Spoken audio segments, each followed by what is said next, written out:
महाराष्ट्र भाषाएं मार्गदर्शन अकादमी YouTube channel पर मैं अनिल मिश्र आपका एक बार फिर से बहुत बहुत स्वागत करता हूं। आप हमारे इस यूट्यूब चैनल के नए व्यूवर्स हैं तो कृपया इसे सब्सक्राइब करें, लाइक करें और शेयर करें तथा घंटी का निशान जो दिया गया है उस पर ज़रूर क्लिक कर दें, जिससे आपको नोटिफिकेशन सबसे पहले प्राप्त हों और वीडियो आपको तुरंत उपलब्ध हो सके।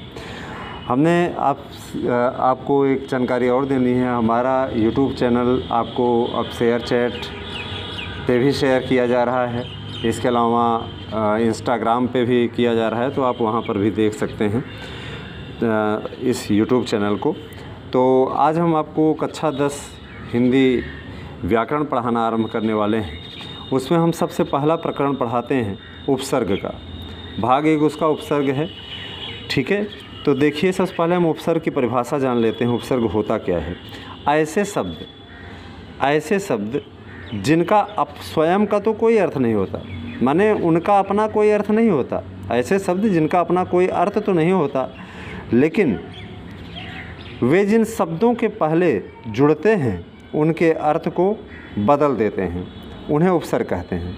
माने ऐसे, ध्यान दीजिएगा, ऐसे शब्द जिनका स्वयं तो कोई अर्थ नहीं होता, परंतु वे जिन शब्दों के पहले जुड़ते हैं उनके अर्थ को बदल देते हैं, उन्हें उपसर्ग कहा जाता है या उन्हें उपसर्ग कहते हैं।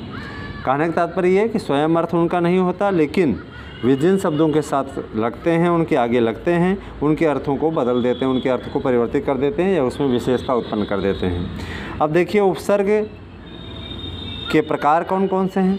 हिंदी में उपसर्ग 3 प्रकार का होता है। 3 प्रकार के उपसर्ग प्रयोग किए जाते हैं। पहला है संस्कृत उपसर्ग, दूसरा है हिंदी उपसर्ग और तीसरा है उर्दू फारसी उपसर्ग। इन उपसर्गों का प्रयोग होता है हिंदी विषय के लिए, हिंदी भाषा के लिए। आगे देखते हैं कि इन उपसर्गों से किन शब्दों का निर्माण होता है, क्योंकि आपका 3 नंबर का ये आएगा और निश्चित रूप से आएगा। आप हमारा जो नोट्स आपको दे रहे हैं, अगर इस नोट्स से आपने तैयार कर लिया तो आपका 3 नंबर का पक्का फंसेगा। आपको कहीं और से पढ़ने की आवश्यकता नहीं है, इसकी गारंटी मेरी है। तो ध्यान दीजिए, 2020-21 की परीक्षा के लिए यह आपका बहुत ही महत्वपूर्ण नोट्स मैंने बनाया है, तैयार किया है आपके लिए, कि आपको बताया जा सके, आपका मार्गदर्शन किया जा सके। 2020-21 की परीक्षा हेतु अति महत्वपूर्ण उपसर्ग एवं निर्मित नवीन शब्द। देखिए, 3 नंबर का होता है, 3 वाक्य दिया जाता है। अगर आपने इसकी तैयारी कर ली, इतना जितना नोट्स में देने जा रहा हूँ, तो 3 अंक आपका पक्का है, ठीक है। तो उपसर्ग देख लें और उससे निर्मित शब्द देख लें, क्योंकि आपको एक एक शब्द बनाने के लिए कहा जाता है कि दिए गए उपसर्गों में से किन्हीं 3 उपसर्गों से एक एक नवीन शब्द की रचना कीजिए, तो आपको बनाना रहता है। जैसे आधि उपसर्ग बहुत ही महत्वपूर्ण है। तो आधि उपसर्ग से बनता क्या है? अधिकार। ऐसे शब्द बनाइए जिसके आगे आधि आए। अधिकार, अधिपति, अधिकरण, ठीक है। अधिकार, अधिपति, अधिकरण, ठीक है। फिर प्र उपसर्ग है। प्र उपसर्ग का प्रख्यात, प्रमुख, प्रहार, प्रचार, ऐसे शब्द हैं ना। फिर देखिए वी उपसर्ग आगे लगा हुआ है। तो वी उपसर्ग में देखें विहार, विषय, विज्ञान, विवाह, ठीक है। फिर देखें अव उपसर्ग है, तो अव से अवतार, अवसान, अवगुण, अव लगा है आगे उपसर्ग। यही आगे के 2 शब्द जो हैं इनमें उपसर्ग हैं। इसमें एक शब्द आगे का उपसर्ग है, इसमें भी एक शब्द आगे का उपसर्ग, इसमें 2 शब्द। तो इस प्रकार से हैं। हाँ, फिर देखें नी उपसर्ग आगे लगा है, तो निर्दोष, निर्मम, निरभिमानी, ये आपका निरुपसर्ग का शब्द हो गया। उप उपसर्ग है, उपकार, उपवन, उपदेश, ठीक है। फिर देखें निर उपसर्ग से निरपराध, निराकार और निर्भय, ठीक है। फिर देखें प्रति उपसर्ग से प्रत्यक्ष, प्रतिकूल, प्रतिघात, ये शब्द हैं प्रति उपसर्ग लगा करके बने हुए हैं। अभी से देखें अभिमान, अभिनय, अभिनव, अभिज्ञान, सहकारी, और देखें सह उपसर्ग से सहकारी, सहपाठी और सहयोग, इस प्रकार का है। आगे देखते हैं, देखिए कम है, कम उपसर्ग है आपका, कमजोर, कम अक्ल, ठीक है। आगे कम लगा हुआ है, यही उपसर्ग है, ठीक है। फिर इसके बाद सु उपसर्ग है।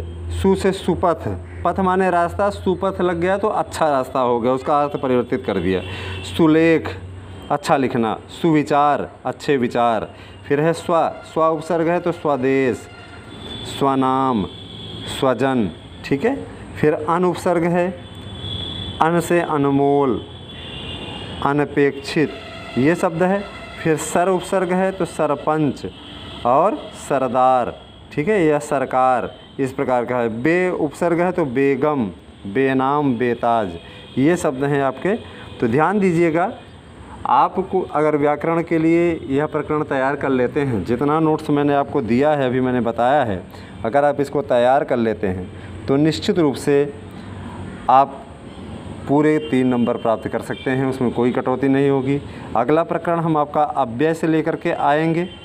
तब तक के लिए हमारे इस YouTube चैनल पर बने रहें, और अगर कोई मार्गदर्शन और आपको चाहिए तो आप कमेंट कर सकते हैं, आपकी समस्या का समाधान मेरे द्वारा किया जाएगा।